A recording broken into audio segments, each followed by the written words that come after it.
దావీదు ఎప్పుడు స్పందిస్తున్నాడు? ఈ స్పందన ఎప్పుడు ఉండాలి? హెచ్చరిక ఎప్పుడే ఉండాలి, ప్రతిలాడేటప్పుడే ఉండాలి, మనవి చేసుకునేటప్పుడే ఉండాలి, ప్రశ్నించినప్పుడే ఉండాలి, యోవాబు అడుగుతున్నప్పుడే ఉండాలి. యోవాబు మాటలు దావీదు అప్పుడు ఏం చేయాలా? అర్థం చేసుకోవాలా. ఇప్పుడు ఏం చేస్తున్నాడు? నేను నా పాపాన్ని ఏం చేశానంట? హెచ్చు చేశాను, అధికం చేసుకున్నా. అయ్యో, నేను ఎలా ప్రవర్తించానంట?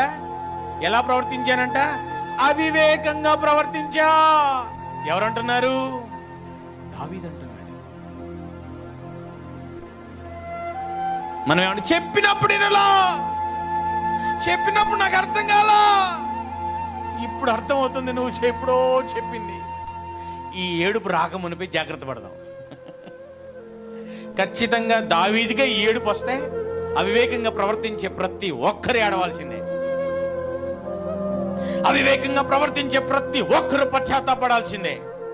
అవివేకంగా ప్రవర్తించే ప్రతి ఒక్కరూ నష్టపోవాల్సిందే. అవివేకంగా ప్రవర్తించే ప్రతి ఒక్కరూ బాధలు గుండా వెళ్లాల్సిందే. ఇది దేవుడు నియమించిన విధి.